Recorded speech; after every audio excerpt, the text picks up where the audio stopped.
Are you running a marathon? Oh, I could never run a marathon. Are you sure about that? A marathon? That's like 42 kilometers, 26 miles. I don't understand those people. That used to be me. But not anymore. Welcome to the Marathon Podcast. My name is Kristian Warwick. Warwick runs on Instagram, YouTube. Really happy to have you here.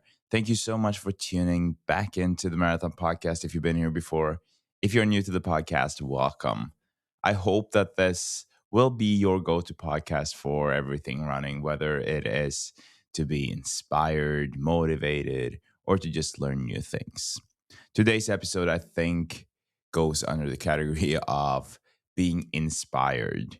And I also feel like it's a great opportunity for all of us to kind of open up a little bit on this, on the dreams and the ambitions that we can have and that are maybe killed by thoughts that we have or what other people will say. Because today, Zak is guesting the podcast and he has a very interesting and super, super ambitious goal. One thing is that he's never done a marathon. He is not the youngest. He's an established family man, and his goal is to compete for Australia in the Olympics in 2032. And I have to admit, and I was very open with Zak about this when he reached out, that I will have to ask some critical questions. I'm a big fan of believing in yourself, having those ambitions that are somehow unrealistic. But then when we are hearing about people like Zak, we tend to be like, this is impossible. And honestly, like my thoughts were that this is impossible. I'm not gonna lie, I'm not gonna say that I believe that it's possible for him to all of a sudden get down there. But Zak does have this approach to running, which I find super fascinating. And it seems like through this Excel sheet that he has, he just believes that if he does this, this, and that, he will make it, which I think is also really, really cool.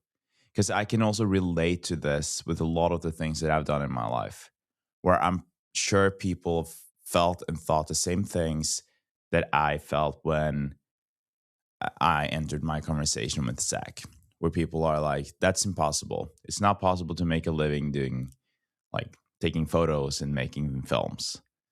Or it's not possible for you to build your own business, or it's not possible for you to run a sub-3 marathon. There are like all these things. And yes, we can talk about how one thing is harder than the other, but I still think that it's so important for us to kind of remember that sometimes, that when people share their dreams with you, it means that they're trusting you. And it also means that we have a responsibility. Zak is taking this even further by sharing it with the world. But the one funny thing is that he has not shared his running journey or his ambitions with his wife or his family. You're going to hear much more about this in this episode. Honestly, super excited for you guys to hear it. I think that there are a lot of very interesting components to this conversation, totally regardless of you believing in Zak's goal or not.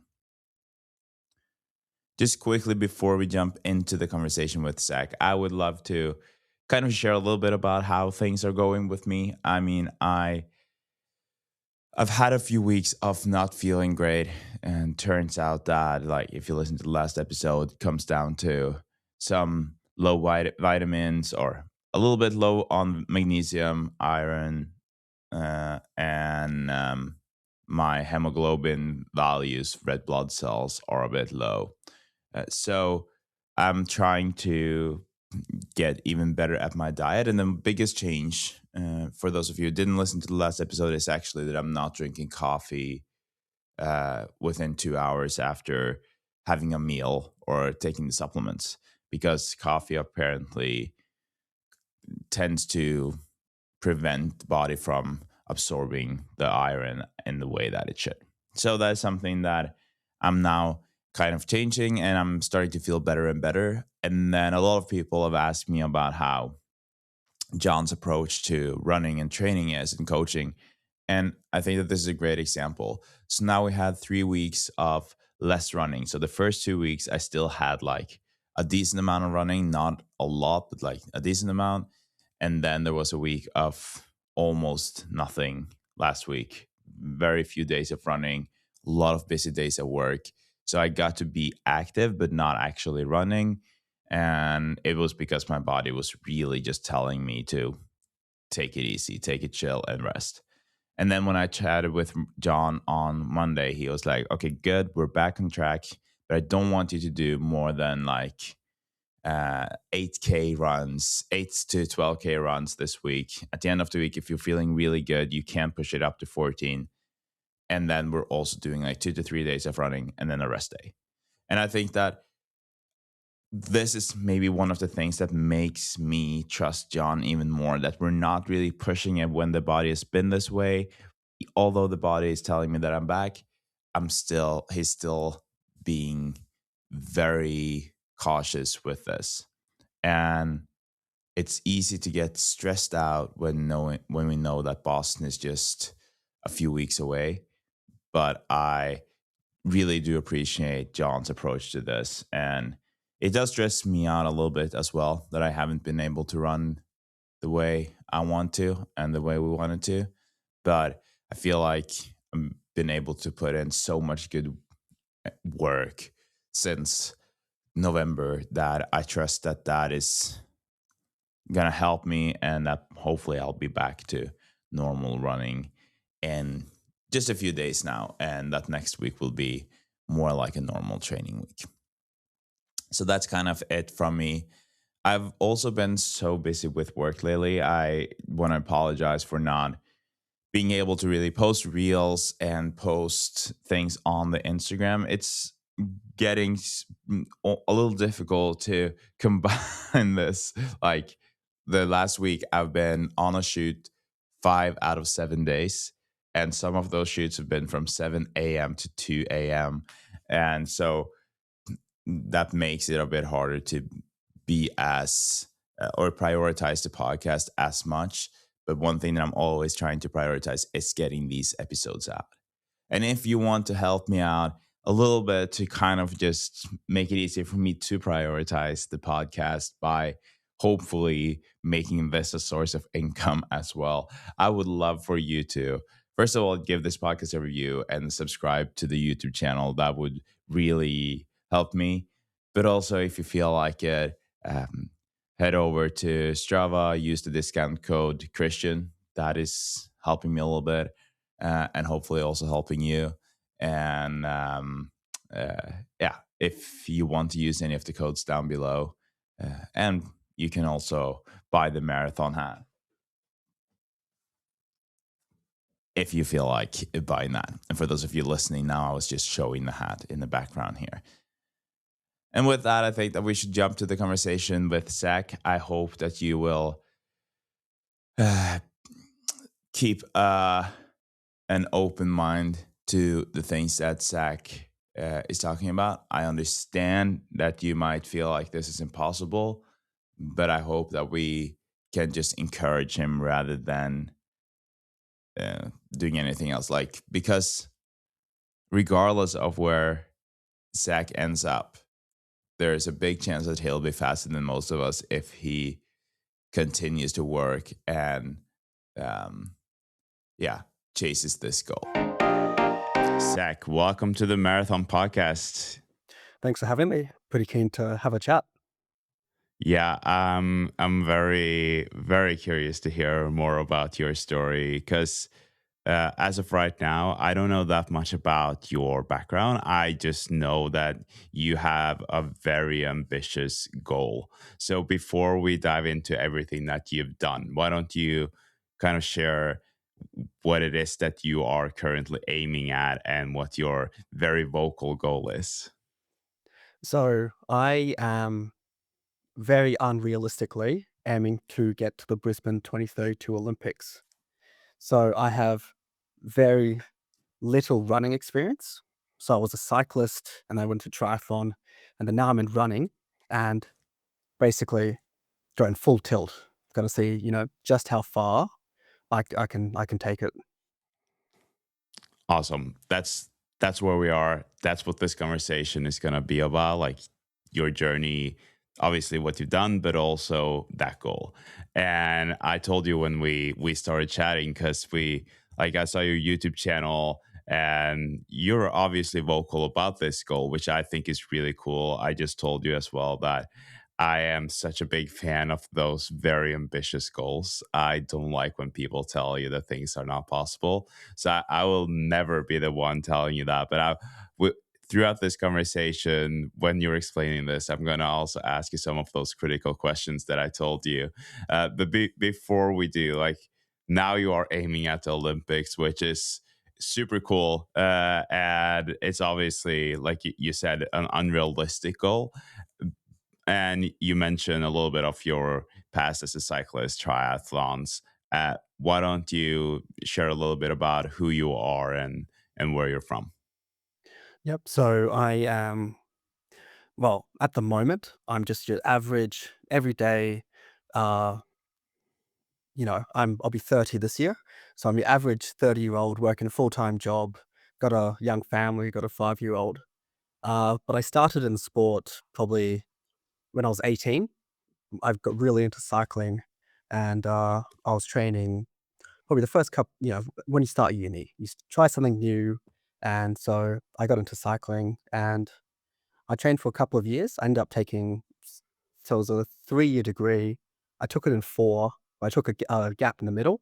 So I did 2 years, took a year off, my gap year, to focus almost purely on cycling. And then I finished it 2 years later. So it was 5 years, but the first three was purely cycling, tried to go as far as I could. Ended up having a few crashes and decided it wasn't for me because it was the risk of injury. And I was actually pretty decent. So I used to race against some of the pros. So we got Jay Vine, who some people might know. He's racing for UAE at the moment. He just won the Hmm. Tour Down Under, uh, raced against a bunch of other people. And yeah, once I gave it up, I gave it up and put on 30 kilos. So that's part of my journey at the moment is because I started 100 at the moment. I'm now down to about 90. So in order to be a top runner, you probably need to be 65 to 70, which is what I was back in the day. So it's not like it's an unrealistic goal. It's basically just getting back to where I was back in early 20s. I then got into triathlon and, it was just like it was just a phase. Yeah. My transition from cycling to running with a little bit of both in the middle, essentially. Hmm. But now that that's over, you know, basically all I do is run. So Cool. that's where I'm at now. So you did mention that like you were at a pretty high level, that you were competitive as a cyclist. In terms of like, I guess, power outage, like all of the measurements or things, skills that you need as a cyclist, where would you say that you were at, just to kind of understand where you were in terms of your physical level? So I am a sprinter. So I would sit in the bunch, my general power was quite low. So I think before the crashes was about 4.5 watts per kilo. So I think Hmm. probably what, the top today, Pogacar, he's probably at like 6. But Yeah. my skill was just sitting in the bunch, super low power, sitting at like, 120, 130 watts, and then just pounding at 1300 watts plus for the last 20 seconds. And so Yeah. that's a big difference to running, where you can't just sit in the bunch. There is no bunch. And No. so that's what I'm focusing on now is because I'm pretty sure I could beat a lot of people in the final 200. If I'm in a big group in the final 200 of a race, a marathon, whatever, I could beat the majority of them. It's just getting to that final 200 is Hmm. is what building that endurance is what my main focus at the moment. And then you mentioned that I don't remember how phrased this, but you said something about your average 30-year-old, like with a family and a job. Why don't you say something also about what your life looks like, what your everyday life looks like outside of running? Outside of running, I so my a normal weekday. So I start with my run. So my alarm at the moment is set for 3:45 because it's a work from home day. So I'll be in this office. But I'll start at 3:45. I will do an hour and a half plus warm up and cool down. Then start work at 7.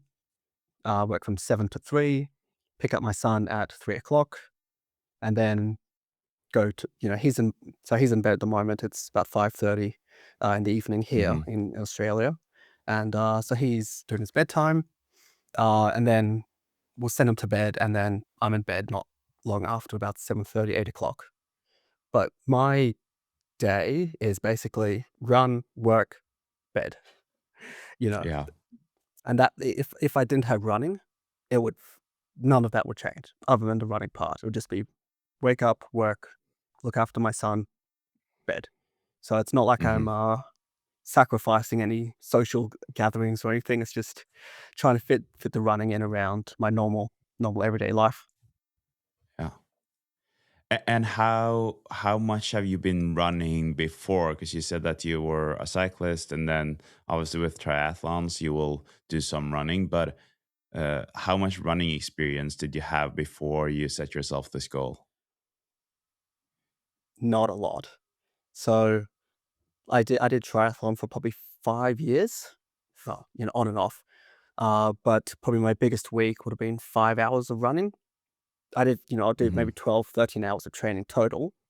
So nowadays I still do 12 hours of training. It's just running versus, 8 on the bike, four on the run, and swim. But it's just Hmm. focusing it purely on that one sport, which, so I think my biggest week before I started this journey, 45K Yeah. would have been, my peak week.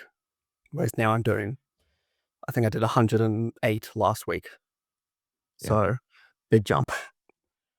Big jump, and not like you said, not that much experience with running. And then I'm curious, and I'm sure the listeners are also like, well, how did he get this idea that he wanted to qualify for the Olympics? Other than that, it's in Australia.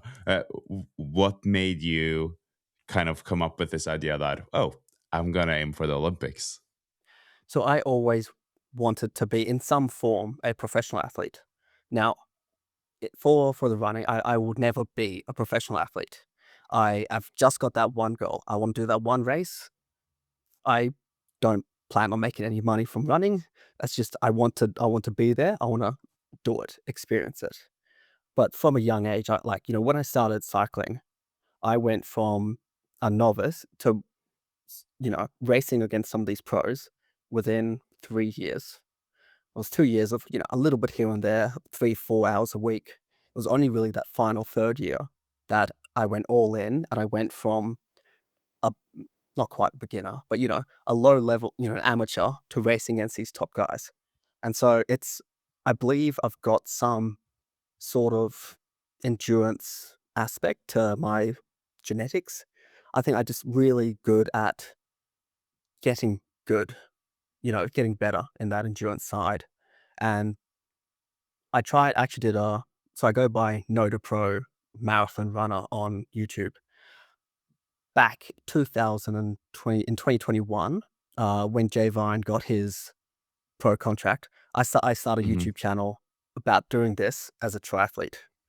That's been deleted because it was a horrendous, really bad channel, really bad videos.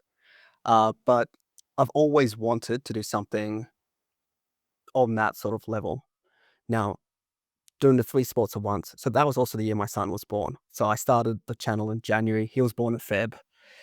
Just wasn't good timing. But now that he's 5, so he's just started school, I don't have a ton of time, but, I do have my hour and a half in the morning. maybe in a couple of years, I can do another hour in the evening as doubles once he's, doing his homework or whatever. But I just feel like it's now or never. In 7 years, I'll be 36. So I think that's when you look at the top marathoners, 36 is probably a good age for endurance. And so it's Yeah, either spend the next 7 years, get fit, get fast, or spend the next 7 years and get fat. So, you exactly. either push it as hard as you can or, you know, nothing changes. Yeah. So might as And well. what I think is cool about this is that I am sure that there are so many people out there, maybe someone listening to this as well, where they might have the same thoughts, same ideas, same dreams, right? Maybe they just discovered the marathon distance and they feel like, oh, I have a talent here. There's a potential that I haven't really seen before. And then they're starting to train and like, well, what if I could make an Olympic team or a world champs team? And I think that in some ways the difference is that you are just very uh, I would say maybe loud about it because you are putting this out on the internet with your YouTube channel. You're talking about it here, um, and so I think that there's something to be said about how cool it is to actually just put that out there as well. Uh, do you feel the pressure when doing that, like being on this podcast or putting this out on YouTube? I don't feel pressure as such. Like, I feel like it's great that people can see what I'm doing because I am at the moment quite slow. So if you actually compare versus a year ago, I'm over probably about a minute and a half per K faster than I was a year ago, but I'm still slower than the average person. So Yeah, part of this journey is to see what can I do, and then it's to look at, show people that are just starting out running, people that are thinking, what can I do? And they're like, hang on, I'm faster than him. He's aiming for that. Like, why can't I do that too? So it's more like, what like is to show what is the human body possible? Because I don't know. I don't know what I can do. But if I don't put in the hours, I still won't know. And it's the same mhm, for you. Like if you don't put in the hours, you'll just stay at whatever you're at. You're not gonna get better. And so I really enjoy putting out content to show, probably inspire others to actually get on their journey. Because if they're doing an hour a week, like, that's fine. If that's all you want to do. But if you want to be the best version of yourself, like that's why so at the moment I do about 12 hours. But that is, just singles. I can't do doubles at the moment. I might get up to 18, 20 hours a week, which is my goal in 3 years' time. But that's the sort of level you need to be a top, to be a pro. But the yeah. average person doesn't, they've got a social life, as I said a bit earlier. I don't. So sorry about that. So like I do have a bit more. So just 1 second.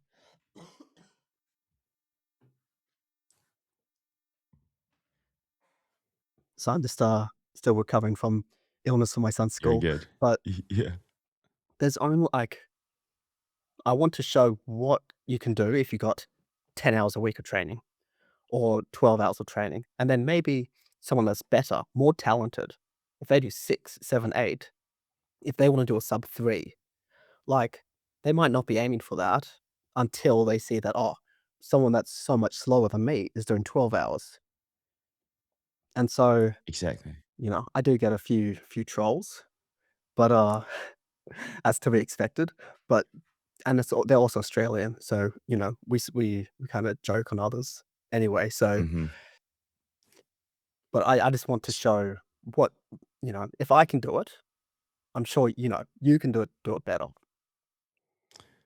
I love that, and I love that perspective. And yeah, I think that like regardless, I think even if you were an athlete who were like at the level where you were close to getting to the Olympics, you would still have those trolls, right? Like you would still get those comments, and um, Yeah, I guess like for me now listening to this, and I'm sure for the listeners as well, we're very curious about where you are right now. You define yourself as slow, like, but also that you had quite a progress from last year.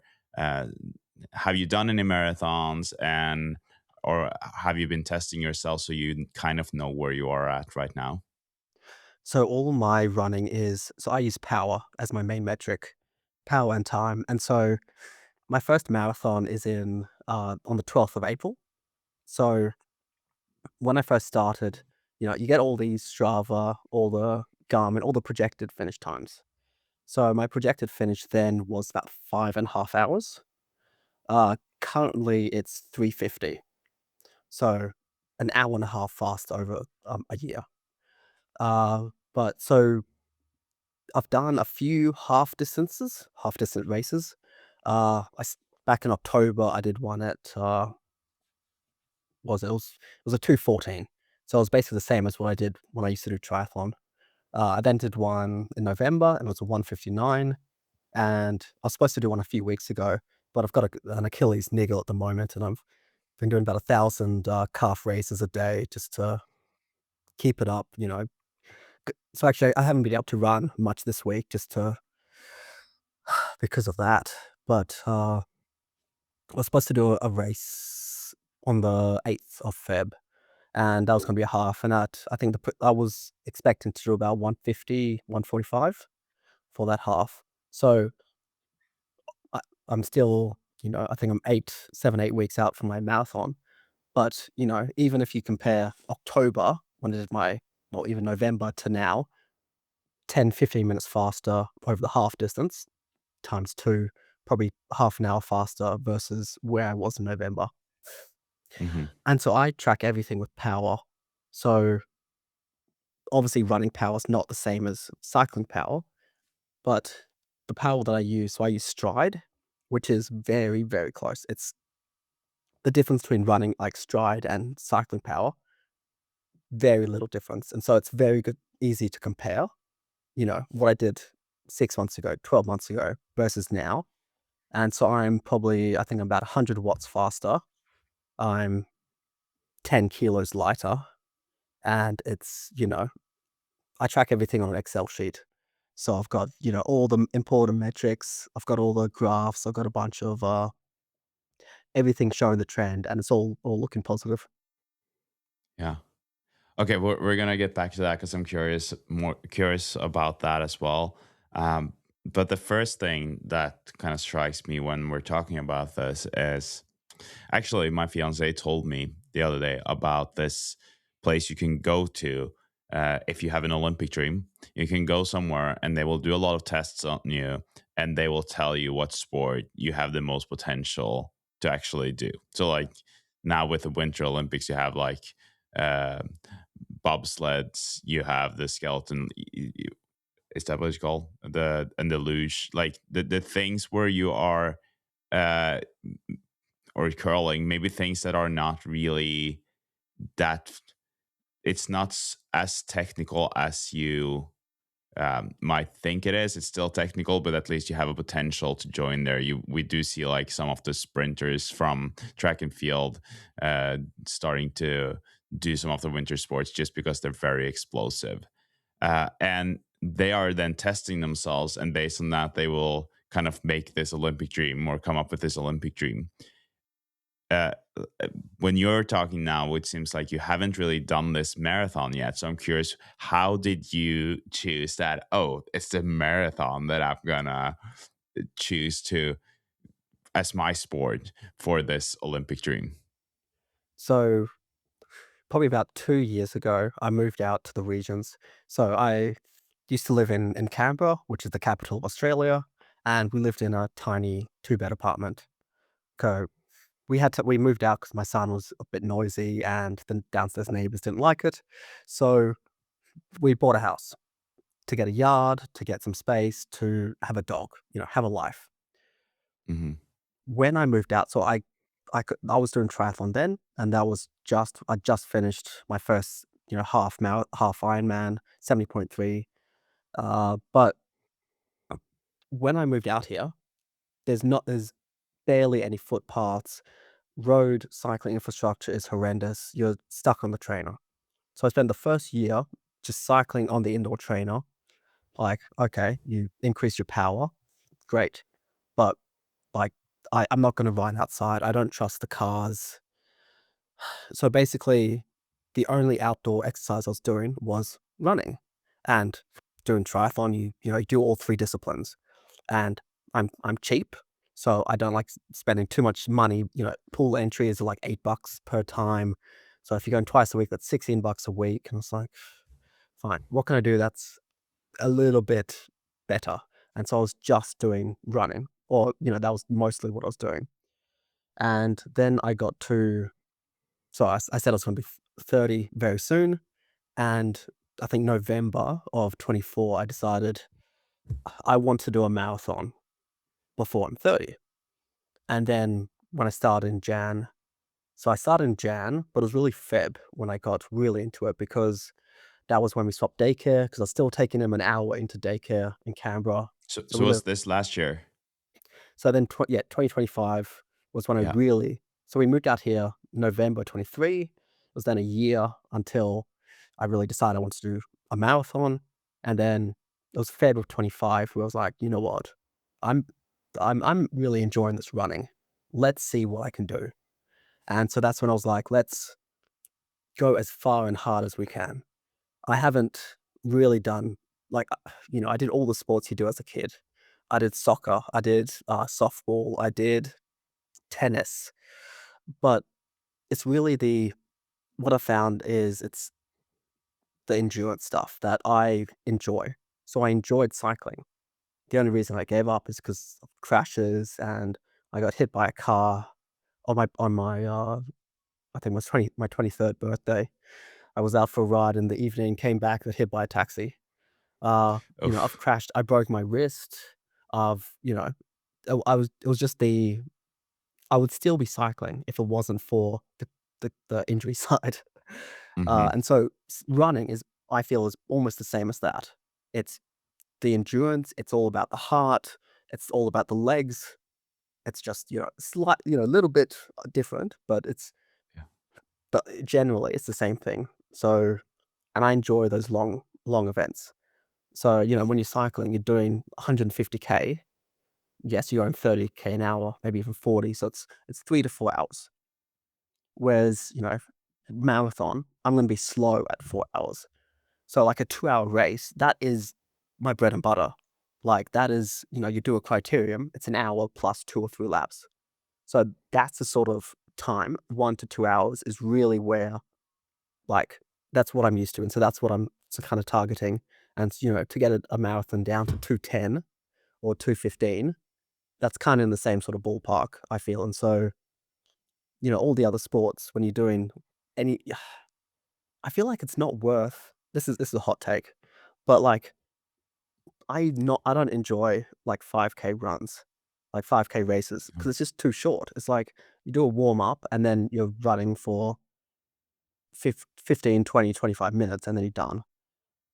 I enjoy the longer. I feel like I'm better like you get more out of your race when it's all these, half marathon or marathon events. Yeah.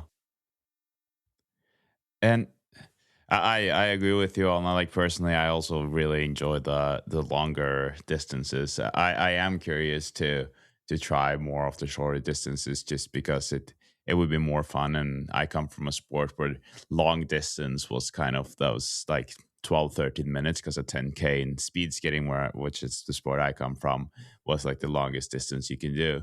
Uh, but when you are so last year you started this project, this dream, and I assume that since you are sharing your story on or your journey on YouTube, you also pretty early on told your family, your friends about this project. What were their No, reactions? no one knows. No one I knows. no. My family is very so when I started, I told them, I want to be a professional cyclist. Like, no. They don't believe sport is a job.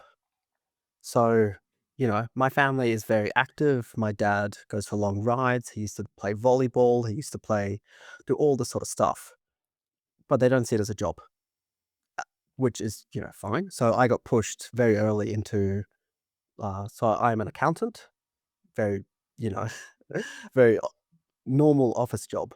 But like, as far as, so I don't say anything because just like, I don't expect anyone to take me seriously for this goal because they've never taken me seriously. Like, I've always had to, if I want to do something, I need to do it myself. It's what I want to do. And so no one else, I try and, like my wife, she watches completely different content, which I'm glad for. Because so she's never So seen she it. doesn't even know. No, because Oh she's almost wow. like them. She's of the same view that like it's just sport, it's just a hobby. And then, maybe in 6 years' time, when I qualify, then maybe I'll be like, oh, here's this YouTube channel. But So no, you have this big dream, this big project, and you're posting everything about it on YouTube, but your closest family don't know anything about it. no, exactly. How have you been able to like? Because I would just think that that is something that could pop up just based on algorithms or whatever, just because obviously they know you and know who you are, and you have other socials or like platforms where you are kind of interacting with each other somehow, I guess. And or I don't know what the situation Mm. is like, but how have you been able to hide this? Uh, no idea. No one said anything. I haven't said anything. Wow. And as far as I know, it is just you, me, and everyone watching. That the only people that know about this. Oh wow. So when you are um that is amazing. When you are running, when you are making these videos, are you kind of just hiding it then from them in a way, or do you No, not have no, to? no, Are they not asking you what you are doing or what you are up to or why you started running so much or anything like that? no. Well, I mean, I started running. I told my wife I want to do a marathon before I'm 30. So as far as she knows, that is where it starts and ends. So Hmm. I'm not 30 and I haven't done the marathon yet. So maybe when I continue, I'll just say, oh, I want to get faster. I want to run more. So obviously she knows I get up, I'm getting up at 3:45 tomorrow. When I'm in the office, it's 2:45. And I always complain, oh, it's 7 o'clock. I got to go to bed. I got to get my 8 hours sleep because I'm getting up early. But as far as anyone's aware, it's just a hobby. So I film. I think I use like an Insta 360 on my runs, and I basically just film on my Sunday long run, on my easy run. I edit it. My wife sees me editing, and she's like, because I did the triathlon one many years ago. She saw that. She was one of my. I think I had 12 subscribers. She was one of them, and Yeah. so she just thinks YouTube is a hobby. She doesn't know what I make, but she's just like he's doing his hobby. Running is a hobby. YouTube is a hobby. What the content of it is irrelevant, pretty much. So, But is it to protect yourself that you're not sharing it with them in the ways of that you feel like if you did share it, that they would kind of try to shut that dream down somehow? Or is it just because you don't feel like you would get support, so then you don't bother? probably your second one. I don't think I'll get any support, but I think it's because my wife has only known me, after I stopped cycling. So, since I've been, you know, I will start something. I will start the triathlon, and then I'll do it for 6 months, and then take 6 months off, and then what? And then I'll go. I'll do 12 hours a week for 3 months, and then I'll drop to 3, 4. I will enter a race, and then something happens 2 weeks out. I'll get sick. I'll get injured. I end up canceling. We don't go, and so she's just like, You're not gonna, actually do it. Like, you'll say Yeah. you'll do this, and then it comes a time and you won't. Something will happen, and so this is my way of showing that actually I am. I'm taking this seriously. I'm putting the effort in. I'm putting the hours in, and it will happen. So It's my way of showing that I actually can and will hit those milestones, and that, Cool. I don't need her to, be there like, "Why aren't you doing this?" It's like, "Well, it will Hmm. happen," you know? It's very cool, I think, to hear how determined you are, how convinced you are also that this is going to happen. Like it doesn't, when you're talking about this, it doesn't sound like this is something I want to do, this is my dream. It's more like this is going to happen, right? And then I guess comes that critical question that I, or those, some of those critical questions that I promised you that I had to ask you. um so if we were to just look at the predictors of Strava today, you said that it was about 350, right? Yeah. Yeah. And so with the Australian marathon level that we see today, and also based on like uh, the level that we see in the world. So like if we were to look at what you probably have to run to qualify for the Olympics, and also knowing that it's 6 years into the future, you will probably have to run a 2:04, 2:05 marathon to qualify for the Australian team. So I think the Um, current Australian, record is 2:06, and yeah, that's Andy Buchanan, I think, and he set that yes, that's right. last year or the year before. 2024, Mm. yeah, December 2024. So obviously you have runners like Andy, super high level athlete. Um, what like what do you think about, or I guess like what thoughts run through your head when you see that marathon time and knowing that, okay, if we just use the Australian record today as an example, 2:06, uh, it's now 3:50 that is the predicted finishing time of your marathon. um, what do you think when you see that 2:06 and knowing that that is probably where you have to get? So when I see 2:06, because I come from a different sport, I don't know what that means. So obviously you need to run a marathon in 2:06, but, like, I don't have anything to compare it against. So when I look at so I said earlier I use power as my metric. So in order for me to hit that time, I need to do roughly currently, I need to do about 500 watts. My current FTP, as per the stride, is 350. So that is what I'm basing it off. If I were to so I have 6.5 years or whatever it is. So 6 years to go up 150 watts, uh, which is 300 weeks. So I can go if I increase my power by zero point 0.5 watts per week, I will hit that number. And so that is how I'm looking at it. It's not, "I need to get to this time." It's, how much power do I need to produce? What do I need to work on? Obviously, I need to increase my speed, but how do I increase my speed?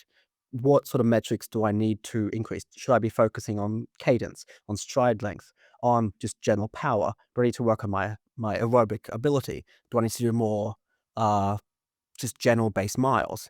What do I need to do in order to increase my power from 350 to 500? Yeah. And then when I get to 500, then obviously the time will drop. And based on the last 18, well, 12 months of data, it says I will get to that point. I don't know when. Obviously, it starts to flatline a bit. You get the newbie gains and then it flatlines. I don't know when that will happen. But at this point in time, I'm ahead. So I'm actually running faster than the prediction on my Excel sheet. And so until I see the data saying it's not possible, why not chase it?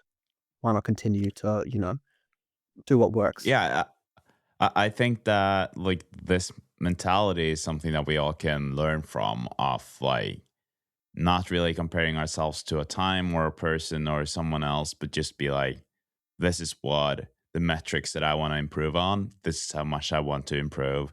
And as long as I am improving on this consistently, then I am doing well. I'm following this plan. Uh, Obviously, like this, I think that people listening to this will also be like, it makes sense that you have this Excel sheet, you're an accountant, like all of these things. It seems like it's a plan, it's very systematic. This plan that you're referring to, like that you are following and that you're en route to, like, I guess, like, how did you come up with this? Where did you find it? What is it based on? It's just, every single so my general training plan is based off what I've done in the past. So as a cyclist, you do, 80% easy, 20% a bit more moderate. And so my current general training is just like zone 1, 2 is about 83, 84%. Zone 3, 4, I think is about 15, 16, and then it's like 1% zone 5. So Hmm. I don't do 400-meter reps. I don't do anything much more than threshold. So very much more on the, sub-threshold sort of train. I think Norwegian singles method is Yeah. is very popular at the moment, and that's roughly what I followed. Well, I'd never even heard of it before until a couple of weeks ago, but I was just, sub-threshold was roughly the sort of training I was doing. But Yeah. my Excel predictor, so it's just every run I have, okay, my average power was this, my average stride length was that. I've got all the 6 metrics I follow, plug them in every single run, and then a general power curve and or depending on the sort of metric. So power curve, exponential power for power and heart and power pace. So basically, as I get faster, well, as my power should increase as I go faster, just mathematically. As I go faster, I slow down my increase in my pace. So it's a negative Mhm. power curve. But stuff like heart rate is more like a straight flat line. So it's not a power. You look at cadence. Cadence is more of a straight line curve versus, like an exponential. So it's just following standard graphing sort of metrics. And so it's saying roughly that so I check everything separately. So obviously so pace, stride length, and cadence are linked. As you increase your stride length, just keep your cadence the same, you'll go faster. If you Mhm. increase your cadence and keep the same stride length, you'll also go faster. So it's which one do you pick? Well, if you change one, you'll go faster, slower. So pace is affected by those. But when I track it, it doesn't. They don't know. So all it tracks is okay. This is your stride length today.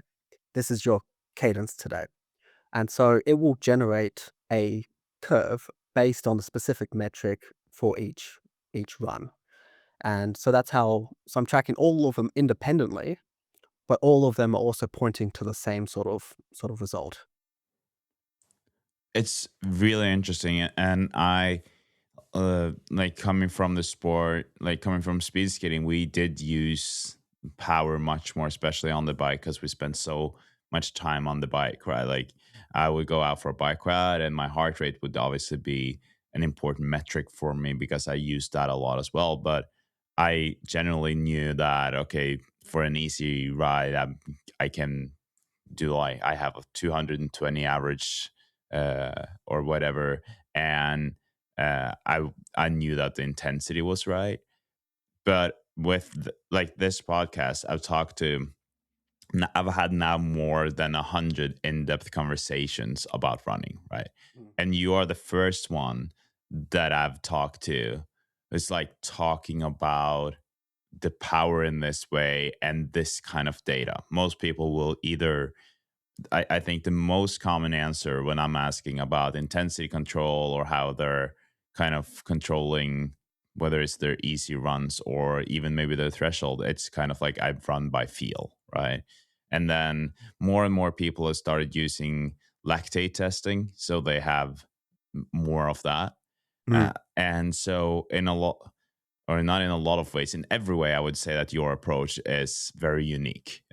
So where does this come from? How did you come up come up with this system? And when I'm saying the system, I'm talking about the Excel sheet and these data points that you're talking about, because got the impression that heart rate is also something that is just there. So that is not something that you focus that much on.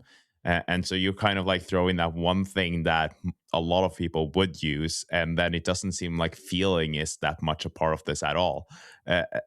So those things that I've heard from most athletes, that's not there, but a lot of other things will be there. And this is not one of the critical questions because I think this is very interesting. So I started with power with stride back in 2019, and what I noticed is probably a lot of triathletes use stride as well. So a lot of the pros, a lot of all this sort of stuff. I don't think it's got to running yet. I don't know what, like, it is a running pod. Stride is a Yeah. running pod that measures Yeah, power. Like, because explain that a little bit more before we keep on or keep talking about this. What is stride? Just for those who so are not stride familiar with it. is just a little pod. You put it on your foot. It measures the accelerometer. It's a mathematical calculation based on power, based on uh, well, it creates a number. So your Garmin will create a power number. This is going to be different to whatever, if you're using Coros or Polar, all these different ones, they might create a power number, but it's going to be completely different. And Stride is also another just different number. So, but the benefit is it's consistent. So, sorry about that. No, you're good. So the power number is consistent. So I live in a very hilly sort of area. Well, so I consider a normal run to be about 1% gradient. So for every K, you should have at least 10 meters of vert. Anything less than that is basically flat. So whether you're going uphill, downhill, flat, the power will be different based on, you know, uh, the gravitational effect, how your weight is, and so if I'm running uphill, I might be doing 8-minute Ks. But if I'm going downhill, I'm doing 5. But it's the same power. And so what Stride does is it basically is a way to moderate your intensity. So I can look at it and see, okay, I'm doing 300 watts. And so then I can stay at 300 watts. My pace will change. My heart rate, because I know roughly, I do track heart rate, but doesn't really change. So on a monthly average, it's about 138, 137, 138. Hasn't changed throughout the course of the last 12 months. So I keep track of it. And I see, so like on my run today, I averaged 152 because I'm a little bit sick. It was very humid outside. It was a really bad run. But, the heart rate showed it. Like I could just follow the power, okay, I go do this sort of power. And then that roughly translates to a pace. You follow the power, the pace over the course of the run will even out. But if I follow a 5-minute case, I'm going to go too hard on the hills, but then I'll be going too easy on the downhills. It's only if you're running on the flats that pace and power are equivalent. And so that's why I use stride, is because I can't just go out and use a track. Like there's a grass track nearby, but I think it's a 6K run to get there. And like it's hilly. Well, it's not hilly. It's 1% average. So, on my run it was 300 meters for 26K, which is not super hilly, but that's, it's it's not, you know, all these major marathons are significantly less than that, over 40K. Hmm. And so when it comes to my Excel, I use all the data that Stride puts in. And then it's just because of my experience in other jobs. So I used to work in revenue forecasting. So, we expect this much money to come in. This has come in, what's happening next year? What's happening the year after? And so I just use a lot of Excel, and it's just okay. Now I'm used to just doing everything on Excel. I can't tell you how many Excel sheets I've got, but I track everything. And so this is just another personal sort of I don't think it's too hard. Like, I literally just chuck in, this is the day, this is my average heart rate, this is my average power, this is whatever. These are the metrics I want to track, and it will then, based on the curve, it will give me a projected number. I find this very fascinating, and I think that what you're talking about in terms of the power its output, it's really it made me think of, I don't know if you heard of this Swedish speed skater Nils van der Poel, who he made this document. He's a two-time Olympic champion, and his training methods were quite uh, they were very unique, to put it this way, because he had two rest days every week. So he trained for five days a week, and he would have like 7 hours a day of training. He would even, when he was out on his bike, he would go downhill, but he would break downhill and just to get that same power outage Mm, in or output in the downhill sections of his easy bike rides. So he was always aiming and having like his normalized average was the same as the average output. So he would have 260 watts no matter what, and he would do that downhill, uphill, on the flats.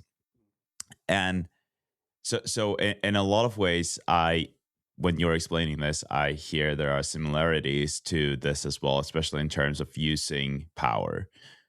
But this system that you had, you also referred to earlier that when you are kind of measuring your progress, or like from week to week, you said that 0.5% or whatever number you referred to, but are you kind of like looking at each workout? Do you have a formula in this Excel sheet that kind of gives you a number? How are you tracking this progress that you're talking about? so I don't have a specific, so I know I need to get to roughly here in that much time. So I do the majority of my running on the treadmill. And so that's actually another benefit of the stride, is because my treadmill is way off. Like I would, like I said, I think so. Last week I did 108K on the treadmill. Add another 20, it would be 130K based on what my treadmill says. It is just so inaccurate. And so what I track, so How do you know that it's inaccurate? Like, I'm curious about this because mine feels like it's so much harder to run on this than any other treadmill that I've been on. But how do you know that it's inaccurate? based on the stride, so based on the foot pod. So I know what my run is outside because it's whatever it is. At that pace, it takes me this much power. So my average, so when I run at 7 minutes per k, that's about 250 watts, give or take. When I'm on the treadmill, so at the moment my easy pace on the treadmill is 250k, so 250 watts, which is 7 minutes per k. That on the treadmill setting is 11.2k per hour. 11.2k per hour is not 7 minute Ks. So No, when I do my more tempo, which is about 6 minutes per k, I'd set at 13.2, which again is not 6 minutes per k, but that's what it says in the no. footboard. And so I know what I'm doing outside. I know the exact same power, the exact same feel of 5, 6, 7 minute Ks. It doesn't line up with whatever it says on that screen on the treadmill. And so so I don't have any specific. So what I do is I increase the treadmill by 0.1k every 2 weeks. So I think so next week I'm going up to 11.3, and I'll just spend 2 weeks there, and then 11.4, and that's my easy one. And so I do that every 2 weeks, I increase it by zero point 0.1. And so over the course of a year, I go up by 2k per hour, so that will take my easy pace from 7 minutes to 6 minutes. And then in another year, I'll go from 6 to 5. I'm not Mhm. sure what will happen after that, but that's how I sort of control the power increase. So I'm not focusing on, uh, because I can go faster. My average heart rate on those runs is about 120, 126 average for an hour and a half. So I could go faster, because my zone 2 is up to 148, but I'm treating it more like a recovery run or like an easy run. I care more about setting a base. So if I can run 80K per week at 7 minutes per K, I'm efficient at 7. If I can go, 5 seconds per K faster, I get my body efficient at that slightly faster. And so it's just so it's instead of just going up a ramp, it's like little steps. So get my body Yeah. super efficient at each different pace level, and just doing that slowly and gradually, because I've got 6 years. I don't, Hmm. I think there's a good phrase. It's you overestimate what you can do in a year, but you underestimate what you can do in a decade. And I think Yeah. that corresponds well with running. Is they think I'm doing this 12-week block. I'm going to go from a 25-minute 5K down to a 20-minute, maybe. But then they get burnt out or they get injured or something, and they just don't run the rest of the year. Whereas if you go slowly, you could do that over a year, and they drop another couple of minutes the next year. And so Hmm. that 25-minute 5K person might get down to 20, but then never run again, or might stop. They're like, that's it. I'm happy. I'm going to stay there. Whereas if they'd just gone slow, methodical, maybe they get to 15-minute 5K pace because they've just done it slowly.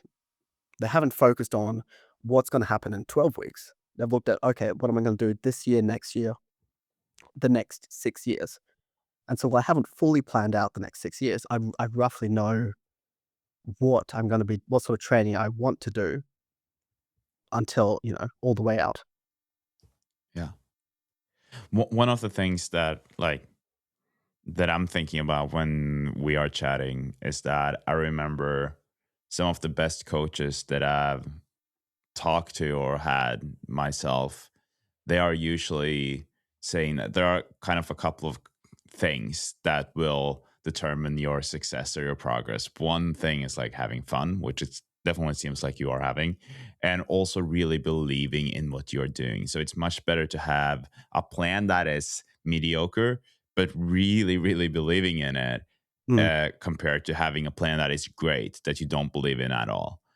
And so I think that what you really got going for you is that you are trusting this process, you are trusting what you are doing.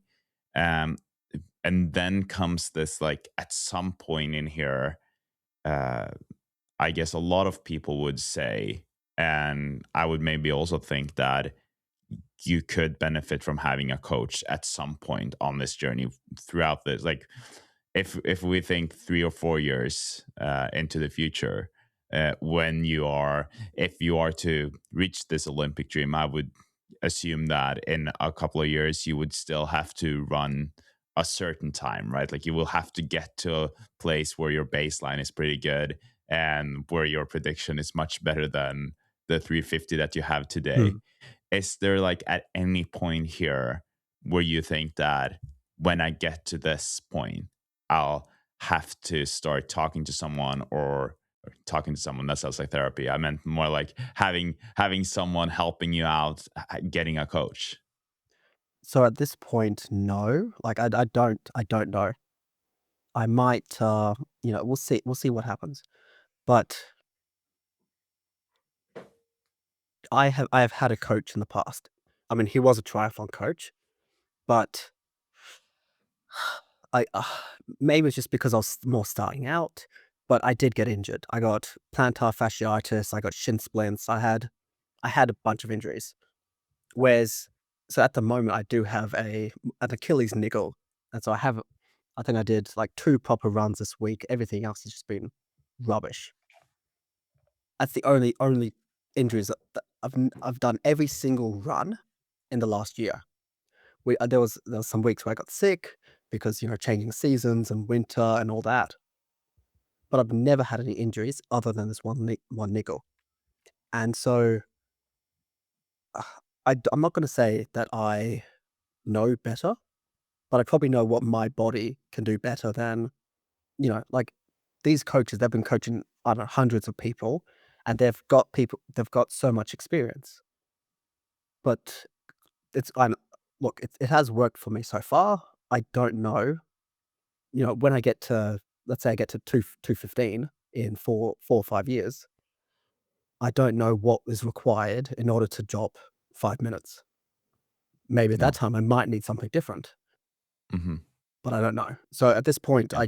I've no plans on changing, but never say never. No. At this point in our conversation, I think it's easy to, or I'm sure some people might have thought this early on in our conversation too, that, like you said, this is a very unrealistic goal. And I want to remind the listeners, I want to remind you that, um, I don't know if you said that you listened to or watched some YouTube stuff that I put out there. So you might have listened to the episode with Odin from Norway, who went from 424 to a 242 in 2 years. And so, just to kind of like, if we were to use this prediction that you have, which is a 350, uh, then we look 2 years into the future. And if you had the same progress as he had, you would be at a 242.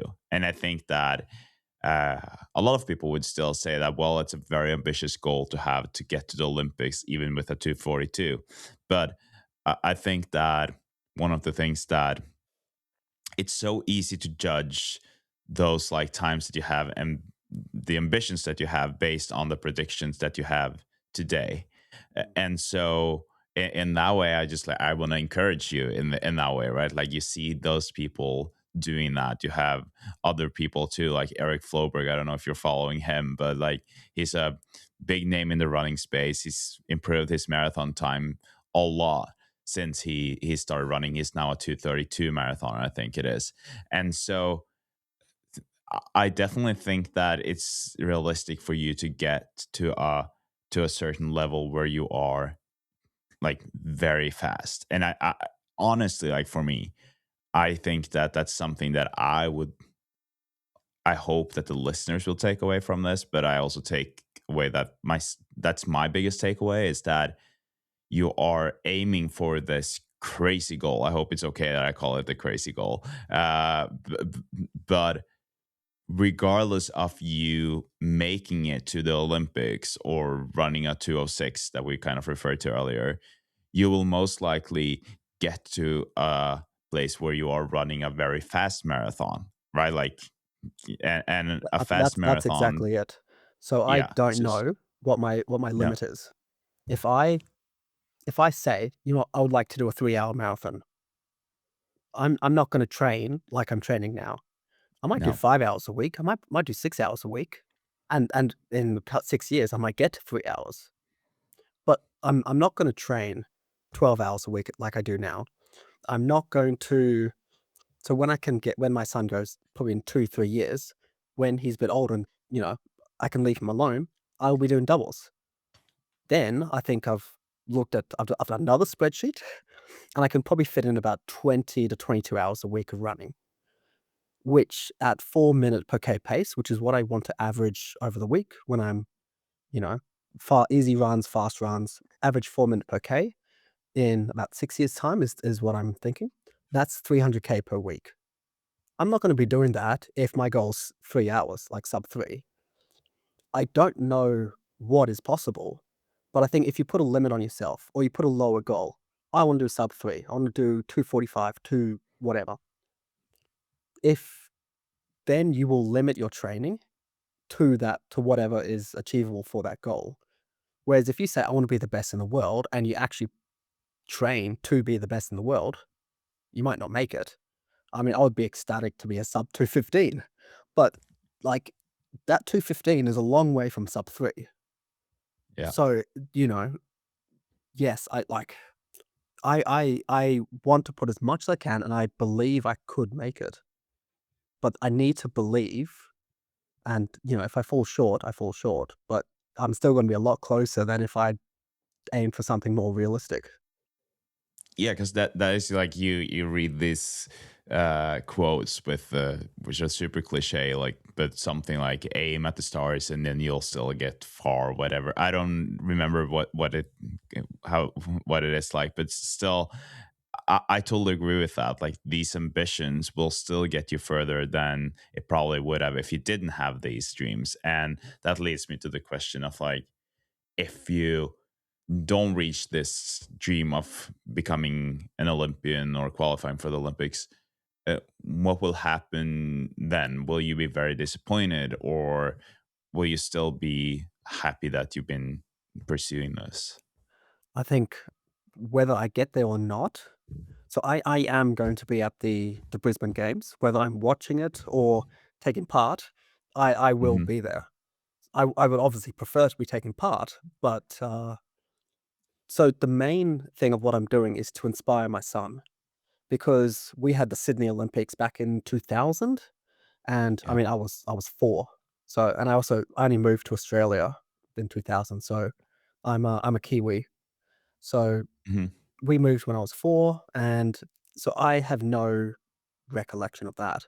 But a lot of the Olympians, Australian Olympians from, the mid-2010s, onwards, they were kids when the 2000 Olympics happened. And so my son will be 11-ish, 11, 12. And so if I can show him good habits, I can inspire him to do his sport. If he wants to be an athlete, if he sees his dad doing something, that's better than, me sitting on the couch and watching TV. Like, it Yeah. will then inspire him to do whatever he could do. And if I take him to the Brisbane Olympics, which I will, that hopefully he sees what I'm doing, he sees what these guys are doing, and then he's like, "I'm 11, I've got, my whole life ahead of me to do whatever it is that he wants to do." And so, like, if I don't make it, you know, like, it is what it is. Like I said earlier that, look, I am an accountant. It is a hobby. Like, I would Mm. love to go as fast as I can, but I don't expect to ever make any money from it. Like, I don't plan I'm not gonna be a professional.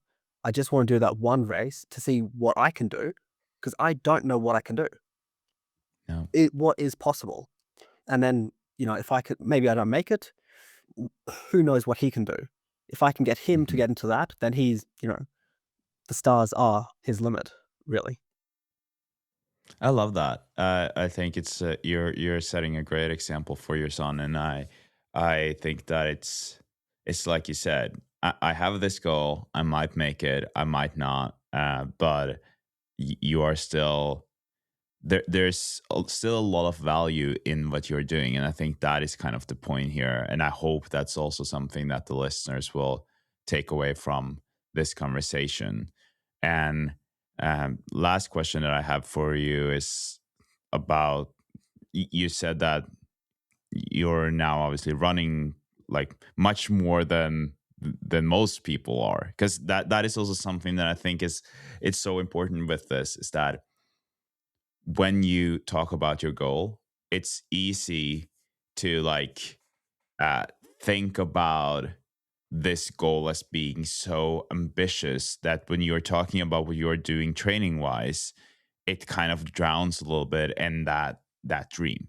Mm, So, uh, um, like if I'm perfectly honest, I'm like, okay, so he's aiming for the Olympics and he's training like 12 hours a week or like 108 kilometers. That's not that much. But then I'm starting to compare it to the people that I know that will be at the Olympics in Brisbane, right? But then if I was to be like, oh, this person, Zach, is running 108 kilometers a week, and he's also trying to lose weight all at the same time. He started running properly like last year and he's already at 108. That's the same mileage that I have, and I'm a former athlete and I've been trying to build my mileage for the last almost 3 years. Then it starts to get very impressive, right? And so it's all about the angle that you have on this. But then I guess like there are other things uh to the marathon running or to your training. You've talked about what your life is like with your family and your job, but what other things are you doing in terms of nutrition, in terms of your lifestyle in general, to kind of um I guess make sure that your setup is perfect for your training and for your running? yeah. So, I mean, I said earlier I'm about 92 kilograms at the moment, and I think Again, I've got another spreadsheet, but I'm tracking it. So I want to get down to roughly 67 kilos. Because when I was at my peak cycling, I was 62. So that's still 5 kilograms heavier than at my lowest as a cyclist. Uh, I know there's obviously these potential issues of, was it red S, and then Yeah. getting like bone injuries. But I think I have 25 kilograms of fat. Like I'm not, these people that could, like I'm not losing muscle. I'm not losing bone. So I'm trying to lose that slowly. So at the moment, I don't really track my calorie deficit, but I aim for something like 400 to 500 grams of weight loss per month. So roughly 5 to 6 kilograms a year, which I'm on track for. And so what I do track is so I try and eat as healthy as I can. So I grew up with a sugar addiction. So that's partly how I got so large. Is when I'd ride home from school, and I was working as I had a job when I was 13, 14 as like a soccer referee, and you make a couple bucks. But because I rode home alone, the shops was just it's 100 meters around the corner, so I'd stop off, grab a Mars bar, come back, have that at home, and that then eventually grew to a bag of lollies, and something else, and it just grew and grew. And so I try to have no sugar. So by no sugar, I mean like no processed sugar. So no lollies, no chocolates, no ice cream. I try and make sure I have as little as possible. Well, so if I do eat some, because obviously you do every so often, but I will still binge. Like a bag is one serve. It doesn't matter how big or small Hmm. the bag is. Hmm. One bag is one serve. And so we try and keep it out of the house. But obviously it happens. But I'm still consuming 3,500 calories a day, even on, my general diet. The two things I do focus on is protein. So I make sure I have at least 2 grams per kilogram. So it's about 180 to 200 grams of protein per day. Most of that is through protein shakes. So I have 2 protein shakes a day, and I think that's 70 grams of that 180. And then the only other thing I focus on is carbs in training. So I aim for about 90 grams of carbs per hour. So I went out today, did 3 hours, and so I took 270 to 300 grams of carbs with me, and I ate Hmm. most of it. So, Yeah. I try and eat as much good stuff as possible. But yeah, the only thing I really focus on is, you know, how much training carbs I get, how much protein I get, and then try and have, no junk food. Everything else Hmm. is fair game. Yeah.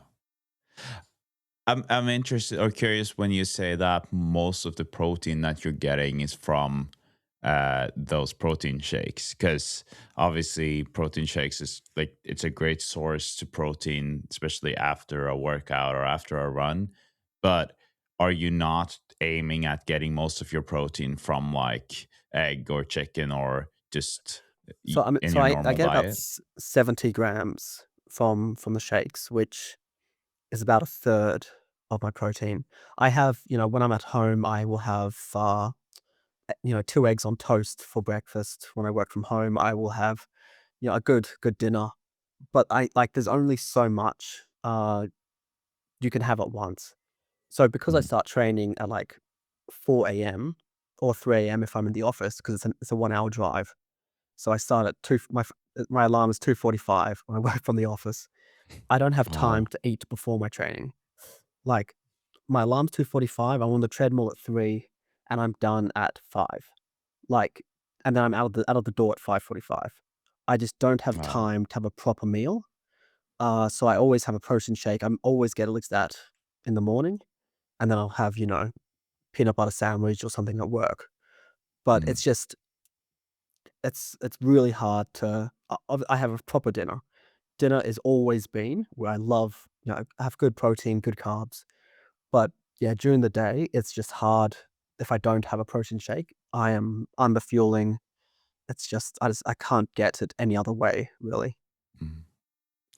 Oh, cool. No, I think this has been very interesting to hear, and I'm curious to see where uh, or what you'll be able to do in the future. For those who are now like, oh, I really want to follow this journey. Where can I find you? So I'm only on YouTube. Well, so I'm no to pro marathon runner. So no because I'm slow. So I'm Hmm. no, and then pro because I want to. Well, I don't want to be a pro, but I want to get as close to being a professional athlete as possible. So no to pro, and it sounds good. I also have Strava. It's linked in my YouTube profiles and videos, so you guys can check that out. And so I upload. I'm not active on Strava. I do have all my activities auto sync. Actually, I went on recently to add my heart rate as well, because previously it wasn't. Because I just want to be full transparent about people. Hmm. So I don't want to say I did an easy run and then it was 160 heart rate. Like, that's not an easy run. Yeah. But No. everything is I so, if people if people go on Strava and they follow me, I appreciate it, but it's just where I show my transparency. I'm not active on Strava. But I think it is good to show that because I started a year ago, I was doing 20K a week. You can see the whole progression, 20K, 30K, all the way up to Hmm. today, which is, you know, averaging, I think, 90K over the last 4 weeks. Like, I'm not someone that's been doing this for 4 years. I'm not been doing, 80, 90K. And it's just, I'm slightly increasing it. I'm going from zero to there. And Hmm. hopefully, I think, as I said, I can get to about 20 hours of training at that peak. So if Yeah. that's 300K, follow me from 100K paid K per week to 300. You know, Yeah. so Love that. anyone wants to, I appreciate it. Yeah, I'll link your links down below there, and yeah, just wanted to thank you for sharing, and I also hope that your dreams and your ambitions can inspire others. I think that's the whole thing. Is there's only so much I can achieve as a person, but if other people see what I'm doing and they get inspired, that's what I'm after. Thanks so much, Zach, for visiting and guesting the Marathon Podcast. I thoroughly enjoyed our conversation. I thought that it was a fun and very interesting one, a very different episode, different discussion or chat. And so I appreciate you being so honest and open about your goals. And yeah, it will be fun to see uh, where you'll end up and whether we will see you in the Olympics or not. This weekend, I have my best friend visiting with his family, and we're going to record a podcast because he happens to be an Olympic champion in speed skating. And a lot of you might be like, well, speed skating is a very different sport than marathons. But honestly, in terms of the physical demands and the way that speed skaters train, there are a lot of similarities. And so I'm going to invite Sveta on the podcast. We're going to talk about running. We're also going to touch on the Nils van der Poel method, which is a very, very unique training method that this Swedish speed skater kind of came up with a few years back. And I think that these things are very relevant for runners as well. And so I really recommend tuning in on Monday when that episode comes out. There are also some really cool things happening leading up to Boston Marathon. I can't really tell you what it is yet, but that was definitely or this week was definitely a pinch me moment when the team of this athlete reached out. So hopefully things will work out, things will happen. But stay tuned for the next weeks. I think it's going to be some big weeks for the Marathon Podcast and the listeners of the podcast if you are into running and the marathons.